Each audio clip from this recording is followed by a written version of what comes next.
Well, we have a group here, the Filipino American Triathlon Club, and there are about I think seven of us running, and we have some other friends who are Filipinos. So in all total, I think there were maybe 12 in my immediate circle, but I think there were some other runners who I don't know. So we're probably more like 15 or 16 Filipinos altogether. I was done almost 1 hour before the explosion, but.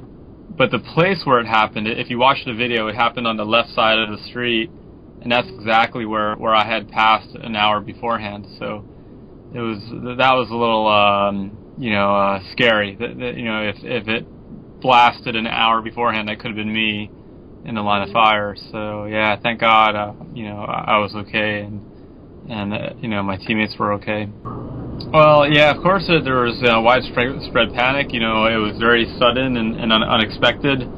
I don't think anyone had any idea something like this could happen. In the Boston Marathon. This is one of the world's oldest marathons. There's never been a history of this here. It's not like soccer or something where those things have been known to have violence, but never in a marathon.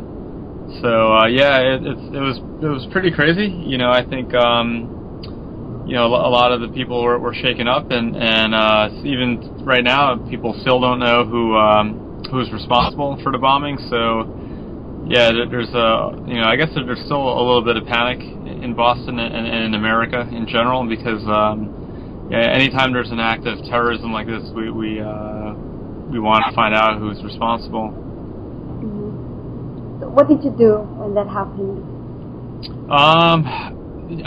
I just hung out, and it was just our eyes were glued to the TV, just watching all the footage, and we were like watching it in disbelief. And basically what I did, I just got my phone and just tried to text all my runners and just make sure they were all safe. A couple of them were separated from their bags, so they weren't able to get to their phones. So it took a while, but when you see the footage, you see it happens on the sidewalk. So the people who were affected were mostly the spectators. So I knew most of the runners were going to be safe. So at least that was good. But yeah, definitely a lot of chaos going on in the city. Yeah, well, we've all been connected.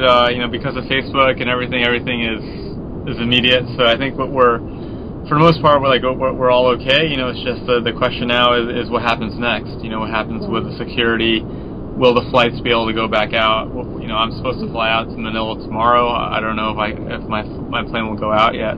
So I'm just trying to try and do as many interviews as I can to keep you guys abreast back home, and yeah, hopefully I'll see you guys in a couple of days.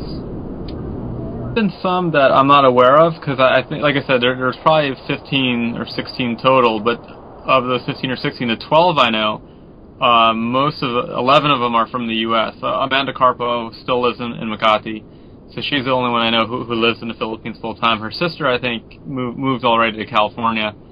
So yeah, we're mostly Phil-Ams, living in America, but have Filipino blood. So. And someone like me who's always going back and forth.